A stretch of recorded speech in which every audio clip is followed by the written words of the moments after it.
So this is all about something called strategy. And man, you hear so much talk about this word strategy beat around amongst the business types. And, you know, I think it's like an internal talk amongst business types to say, oh, we need a strategy for this. So we're going to have a good long-term strategy or a good short-term strategy.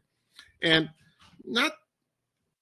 it's never really explained. What exactly is this? The simple, short, sweet, fancy strategy is just a plan. That's all it is. It's a fancy word for planning. And I think that any organization, no matter if you work for Hydro or if you work for Eastern Machining, the idea of planning is so important in business. You got to know, for example, you know, if you got electricity, for example, and dealing with electricity, you got to make sure you have enough generation capacity for the coldest months of the year. Those decisions are not made in February. Those decisions are made in July so that everything will work come February, right? You got to think about it long before it ever happens. Or if you got a project that you get done, planning for it, you need to get the materials, the supplies, all of the gear is going to take a while to get that in place before you actually make whatever you're going to make. So strategy really involves planning. What we're talking about in this particular unit is this idea of how in the heck do you do that? You know, it's like a huge elephant. How do you eat the elephant one bite at a time? Well, what we do is we break strategy down into a process, and you can use this simple process anytime that you run into an issue or you want to generate a business or you got some idea that you want to carry forward or you have something that you want to process through to a completion, okay? So the whole idea of tonight's class is to really introduce some of the basic concepts. And then in the next class, what we're going to do is go through an example of those concepts. So that's basically how this is going to work. When we think of strategy in terms of a big process, that process can really be broken down into three major parts. The key and most important part is planning. As I said in the last slide, you know, strategy is all about planning. It is. But we also, if we think about strategic development in terms of coming up with a strategy, a full strategy, the strategy goes from the time you think about something to the time you have it all done. So it kind of runs that time frame here. It runs a long time frame. Before you start anything, you're into the planning stage. And the planning stage, as I say, is the most absolutely critical stage. At some point, you're going to take that plan and put it into action. That is the whole goal for the plan, is to make something happen. That's what's known as the implementation phase. During the implementation phase, you need to make sure that your the plan that you put in place is put in place and followed. And if any necessary changes need to be made, you can make them. And that kind of flows into the final component, which is really circling back to the beginning. And that's the control phase. The control phase is checking to make sure that the implementation matches up with the plan and reality. So if, for example, you have a plan that you want to increase your sales by 20%, okay? Well, how are you going to do that? That's really what the implementation is doing, is taking how you want to do that and doing it. And then you got to say, am I doing it? Is it working? Is this a waste of time? Is it achieving results? Well, that's where the control phase come in. So basically, plan, implement, control. We go through that whenever we think of strategy. As I say, the key part of it, though, is the front end. We do a lot of work on the front end. I'm looking at the wrong, here's my thing here. The front end is critical. The planning is really what sets up the other two to work. And if we think about the beginning of this, when we start to think about planning, we say, okay, give me a reason why I need to think about this a lot and waste my time thinking about it a lot as opposed to doing it, okay? So we need to think, what is the reason for the planning? Well, successful market strategy starts with the customer. And if we think about who is the end user of the product you're making? Who is it that's receiving the services and finding value in it? We've already talked about value in the previous unit. Value is the perceived benefit that the person gets from something. So a business's customers are really the reason the firm exists. No matter what you make, how you make it, product or service that you sell got to satisfy the customer's needs. If it doesn't satisfy the customer's needs, it's of no value. So this plan, do, check thing that we're talking about here, the planning stage, the implementation stage, and the control phase, is really about ultimately assessing, is this meeting the customer's needs? Before we start the plan, we really need to ask some basic questions of ourselves. And that is, what are we selling? Who do we sell to? If we're selling something, we got to figure out who in the heck our customer is that we're ultimately doing this measure to say, is it meeting their needs? So potential customers with similar needs fall into particular groups. They're called market segments. We've talked about market segments are groups of people with similar needs who we can bunch together. As opposed to a customer of one, we get a customer of a whole bunch. Okay? Like in the case of Newfoundland Hydro, they would have two primary groups. They would have residential customers and commercial customers. So we would see two groups. They both have different interests, different demands, different things, but we need to appreciate that they have certain needs that we want to meet. So if we identify those groups, it makes it so much easier to do the planning.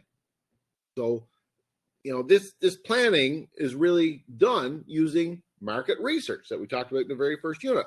We go out and we ask questions of our customers. We find out what their needs are. We find out what potential products they want, what kinds of products they want, what really makes them tick. What is it they want? And then we make a plan to address those needs. So we are going to look at, as I say, two separate sections here. The first section tonight, we're going to talk about how do we develop a marketing strategy. And the next session is how are we going to use that market strategy really to do what we call a maximum return on investment. In other words, let's put the plan in place to communicate, I'll call it advertising here, to make sure that we get the most benefit out of it. And that would ultimately mean dollars in the pocket of the business.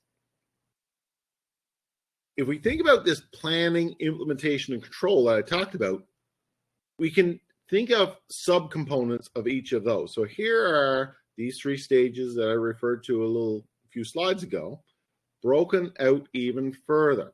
As I say, the planning stage is the most important. So this first bullet here is the most important. That's the thing we're going to look at tonight, really, the major focus. And how do we do that? So how do we do planning is the basic question. Okay, we need to go out first and foremost and find out who our customers are, what do our customers want, what are their needs. So that's the thing, that's what we're going to aim for. That's going to tell us what the basic goal is of our effort. What is it that we want to do? Then we got to ask, how well are we in order to meet that goal? What do we have that works? What do we have that needs improvement? That sort of thing. So if we look at planning, this very first stage, we're going to ask that question of ourselves. If we know what our customers want, assuming we know what our customers want, we got to find out what is the current situation first. The current situation with our customers and with the environment that we're selling the product in. In order to do that, we're doing something called a SWOT analysis. Now, this has been brought up earlier on. And basically, tonight, we're going to use the SWOT analysis to kind of tease out what are the key things that we have that we can bring to the customer to meet the customer's needs. Now, SWOT is an acronym for strengths, weaknesses, opportunities, and threats. So what we're doing is saying to ourselves, what is it we have that is really useful to meet the customer needs? What are our strengths? And we're going to look at them as relative strengths. What do we have in order to narrow this down? Because we got lots of strengths. we're going to narrow it down. We got to say, what do we got that's better than any other company or any other organization? What is it we bring to the table that other people aren't bringing to the table? Our competitors aren't bringing to the table. So we want to figure out, what is it we got good? And that what we got good, we have control over. The strength, we have a lot of control over. It is what's called internal factors, internal strengths in this case. We're also going to ask, what is it we can improve? What are our weaknesses? What are the things that we don't have relative to our competitors? What do they do better than us, or what do we do worse than them? So that's the W in SWOT, is what are our weaknesses? And these are things that are within our control. We can, if we don't have, for example, a good machinery, our machinery is not as good as our competitors. Well, the solution to that is to get better machinery, right? That's within our control. If we don't have enough staff, our solution to that is get more staff. Now, the mechanics of getting the staff or getting the machinery, that's a different issue altogether, but we recognize that we need that.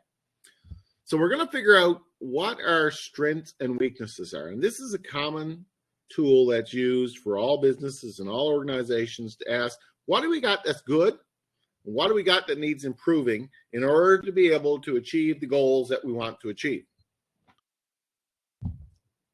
The second half of the SWOT analysis looks at outside the organization. We look at what are the opportunities out there in the world.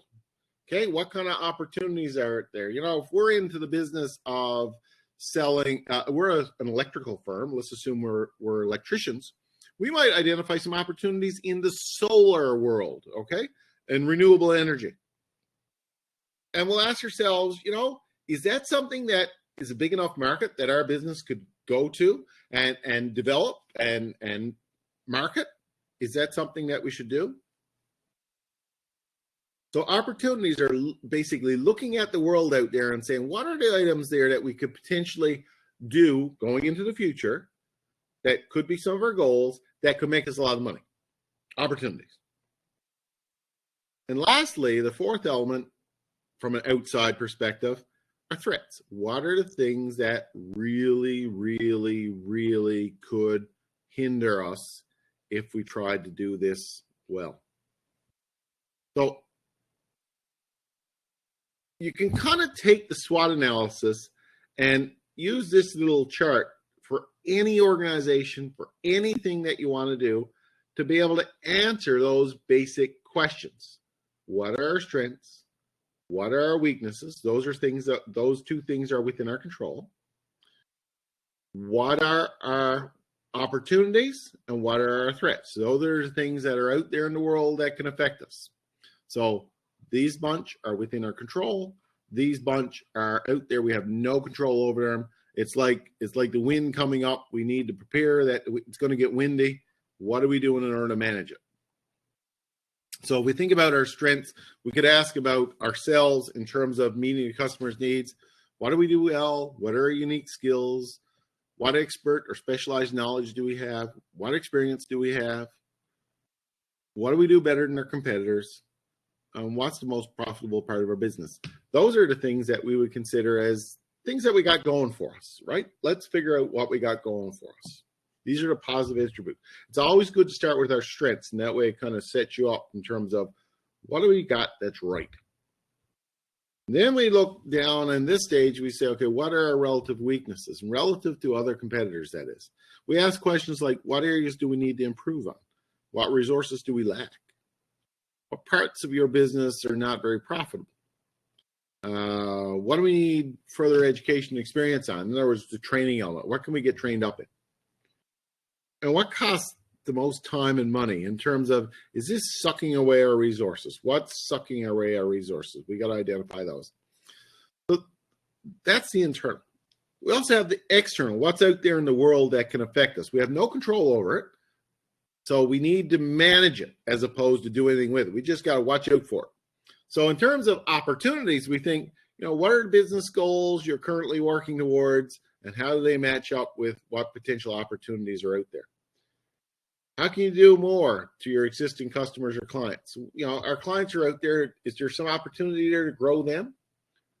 How can we use technology to enhance our business? What technological stuff? If we're making a lot of repetitive tasks, for example, in Harrison's business as a machinist, manual machining is great when you're doing one-ofs custom stuff, but it's not so good when you're doing multiple. So if you got to make 20 items, a computerized lathe, a CNC lathe, will be so much easier because you program it to do one, and it's basically like a photocopier. It produces a whole bunch. So that will get your costs down. So, is the technology we're using the right technology for the opportunity that exists? And what do we do in order to change that?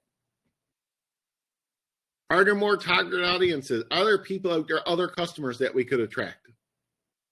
And are there related products or services that we could provide an opportunity? I'll talk about related products. Classic example is a company here in Clarenville, and there's lots of these around, but Sexton's Lumber is a fairly large producer of board lumber. It's probably the largest in Newfoundland and one of the largest in Atlantic Canada. Well, one of the things that they found was that they had a lot of sawdust that was a byproduct of the sawing operation. They had piles and piles and piles and piles of sawdust. And in the 1990s and 2000s, they said, what in the heck could we do with all this sawdust? Bury it, get rid of it. We got to pay someone to take it. It's a nuisance. But someone recognized an opportunity that the hospitals in Newfoundland and the paper mill in Corner Brook could use sawdust in their operations. First of all, to heat the hospitals, we could burn sawdust. That would save a lot of money on oil and the like. And for the purposes of making paper in Corner Brook, the sawdust could be added to the pulp in order to make paper. So they found a second use for this byproduct, the sawdust. And today, every day about 10 trucks leave Sexton's Lumber, load it to the gills with sawdust, dragging it west to either Corner Brook, Grand Falls, or Gander, whichever. If they're going to paper, it's Corner Brook, but the hospital is over there as well. So that's an idea of saying, looking for opportunities that you never thought existed and taking advantage of them, right? That was a classic example of that. The last one, there is threats. And we always got to ask, what are the obstacles that we're facing? What is the stuff that's working against us? You think about COVID and how COVID has been a big obstacle for so many companies. It's and it continues to be, and it has nothing to do with the bug itself. It has to do with the fact so many people are retired because of COVID. So many people are working at home, and some of the issues related to that. All of these things have come into play that's really threatened organizations. Some of those threats have also become opportunities because organizations have said, like the college has said, we could offer our business program online much more cheaply and more efficiently. Okay. So threats can often be turned into opportunities depending on what you do. We could ask, what are the strengths of our biggest competitors? Our competitors are a big threat to us. If they come up with a new whiz-bang item, like, for example, the iPhone, mowed over, the BlackBerry was the best name in smartphones years ago, and then the iPhone came up and poof, almost overnight made the BlackBerry obsolete. What's going on in the economy? Is the economy in trouble? Is the economy doing well? And what's going on in the industry? Up in Labrador, for example, the R&R business is a very fickle, I'll call it a fickle business. Every 5 years, it goes through a downturn. As the economy goes, so does the R&R. So today, it might be very good for R&R. In 5 years' time, it might be very bad. It's a real challenge, and organizations need to look and say, what are threats out there? A SWOT analysis is something you do right up front. You say to yourself, what have we got that's going good? And what have we got to worry about? Okay? So the SWOT analysis allows you to do those sorts of things. And that's a very important step in the planning stage. But it's not the only step. We just don't write up a SWOT analysis and say, there we go. We got to look at it. And here comes the harder part. We got to look at our SWOT analysis and say, well, what do we got that's going right? What do we need to fix? What do we need that's an opportunity. What is an opportunity? What are some of the threats? And based on that, we're going to set some goals for the product or market that we have. So, think about, is there an opportunity to sell new products somewhere? Is there an opportunity to go into a new market? Based on what we've seen in our SWOT analysis and our market research, we could capitalize on what we do well and what we have in terms of opportunity and work towards minimizing the threats and the various weaknesses that we have. So we need to be able to think about what is the unique selling proposition of our product that fits in with a particular customer, or we position our product in the market. One of the things, like baking soda used to be so popular years ago because people used to bake. Now people don't bake anymore. So what did they do with baking soda? They changed it from a baking soda to a cleaner or a deodorizer. That when you see cow brand baking soda sold now, it's not sold as something to put in making bread. It's sold as an organic, natural deodorizer. That's an example of changing the product to meet the market. And the third step is to take, again, from the SWOT and from all of this, you need to define what is it that you're going to do. And we use the term marketing mix because the marketing mix really defines 4 elements. Those 4 elements is, what is the price we're going to charge? Where are we going to sell this thing to, the place? What is the product going to look like, the product? And how are we going to communicate the promotion? So the 4 P's, the price, the place, the product, and the promotion, come out of our SWOT analysis. We're going to make determinations on how much we're going to charge for it, where we're going to sell it, what we're going to do with it in order to promote it, and how we're going to make the product look.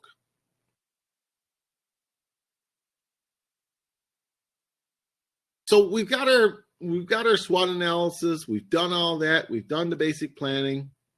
Now we're saying, okay, let's look at this goal stage where we're setting some goals. Goals are where we want to go, okay? What in the heck do we want to achieve? Having done that original bit analysis, we're going to say, what is it we want to achieve, okay? What do we want to do? And it's easy to say, make my business bigger, sell more stuff, do better things. Again, these could be considered goals, but they're not good goals. We need good goals. And good goals are goals that we can apply some control to. In other words, we can use this control test that we saw to it. And what does that mean? Well, we need to, whenever we set a goal, this is where we want to be in X years, okay? We need to set a goal that has 5 criteria met. It has to be specific. In other words, it has to be something you can clearly tell what you're doing, okay? Here's what we want to do. And everybody looking at it will know what we want to do. Second of all, it has to be measurable. How do we know we've achieved the goal when we've achieved it? What is the measure of success? A 10% increase in sales, a 30% increase in sales, double our size, a new group of customers, 10 new products. These are what are called measurable items. That allows us, again, to say, did we do what we said we were going to do? The third one is one that really, I think, is so important. It is, are we being realistic with our goals? Are they attainable?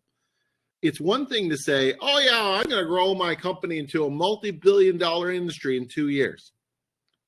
Okay, that's nice, and it might look good, but is it realistic? Okay? Or if you're a house builder and you think, I'm going to build 1,000 houses next year, can you physically build 1,000 houses with 3 employees? No. So it needs to be attainable. They got to be realistic, and attainable just means realistic. The goal also has to be relevant. In other words, if you're a house builder, the goal should relate to building houses. If you're a machinist, the goal needs to be related to machining. If you're working in the electrical field, the goal has to be related to the electrical field. That's just the way it is, because you need to think, this is the business I'm in. This is what I do. It needs to be a relevant goal. And finally, they have to be time-based, meaning that when are you going to do this goal? If you say, I want to double my sales, but you don't say when, Well, that could be 100 years. Anybody could double their sales in 100 years. You need to say in a period of time, by February, I will. By January, I will. By 2024, I will. So time-based. So it's very important that when we develop a set of goals from our SWOT analysis, we make them specific, measurable, attainable, relevant, and time-based, which is the acronym is SMART, a SMART goal. If we think about some basic SMART goals that meet that test of being specific, measurable, attainable, relevant, and time-based, increase year-over-year sales by 10% or $60,000 in the 2023 calendar year.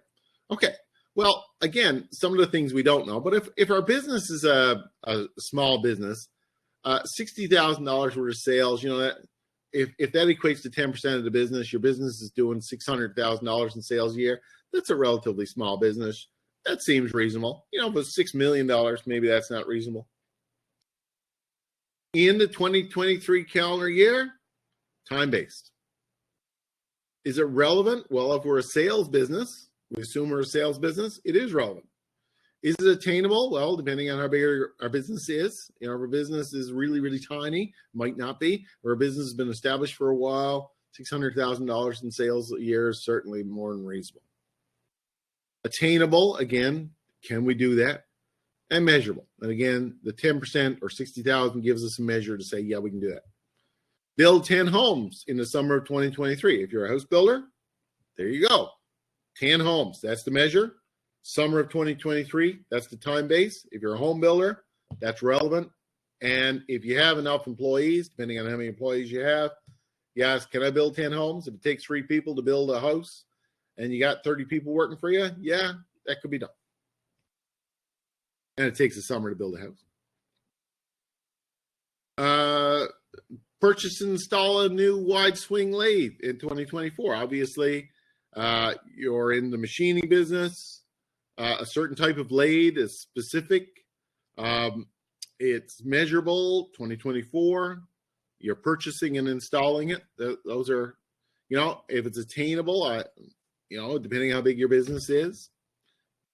Develop a new website in January and February for March launch. Does it take 2 months to design a website? If you're told you can get a website in 2 months, yeah, that's attainable. It's measurable because it lays out the time-based, specific. We know what we're doing. Or if you're in social media, make 1 post a day on your company's social media feeds. 1 post a day is specific, measurable, it should be attainable, relevant, and time-based. Again, these are classic goals that you would put in place for any business as it moves through the planning phase. Notice you haven't done a darn thing yet. You're planning. And as I say, one of the important things is once you've conducted the SWOT, you set your goals, then you got to say, well, how much are we going to charge for the item? What's the item going to look like? Where are we going to sell the item? How are we going to communicate the item? All of that got to get put into planning. And that's really marketing mix items. Marketing mix consists of those 4 elements: the product itself, how much are you going to charge for the product, where are you going to sell the product, where's it going to be available online, in a store, up next to someone's house, and how are you going to promote it? How are you going to communicate to your customer that you're selling that stuff? So the plan needs to include all of those things: the SWOT, the specific goals for your business, and how much you're going to charge for it, what the product's going to look like, where you're going to be selling to, and how you're going to communicate it. That can be a big job. That's a big job because you need to be able to say, okay, I have a good plan here that will deliver. Allow me to deliver. And when we think about the good plan allowed to be delivered, we're moving into what's called the implementation phase. The implementation phase is really, here's my plan. Now let's put my plan into action. And that's really the second major stage. If we go back, I'll just go back here to look at these: plan, implement, control. So we're moving into the second stage. Once you got your plan, then you got to put your plan into action. And in order to put your plan into action, there are really 4 sub-steps in that. You got to get the necessary resources. Okay, it's one thing to say we're going to buy a lathe for a wide swing lathe in this month, but how are you going to pay for it? So get the necessary resources. Let's put that in place. And find the products, the financial, the human resources to implement the plan. So if you need people, you need financing, you need a place, you got to do all that. And then, you know, if you got this lathe, you got to be able to think about how I'm going to sell it from the promotion point of view. You're going to talk about promotional messages. You know, what are you going to do in order to let the customer know that you have this product and that you can use it to satisfy their needs? In terms of the marketing of it, you're going to be saying, okay, look, let's how are we going to get this information out? We're going to email it. We're going to, you know, go to conferences, whatever. And then we're actually going to put that in place. The marketing process, the marketing program, that's part of implementation, is getting that done. So we need to be able to move through in terms of this is the steps that we're going to do in order to put this in place. The third element is, okay, as we're putting it in place, all of this, basically the second and third element happen at the same time. You got it in place. You got a plan. You're doing all the things in order to bring the product in, to get the manufactured products out, or the ideas out, or the concepts out. You got to check to see, is this actually working? And that's what's called monitoring, where you're actually saying, look, I'm talking to people about this stuff, but is anyone buying this stuff? We're asking ourselves, are we selling anything?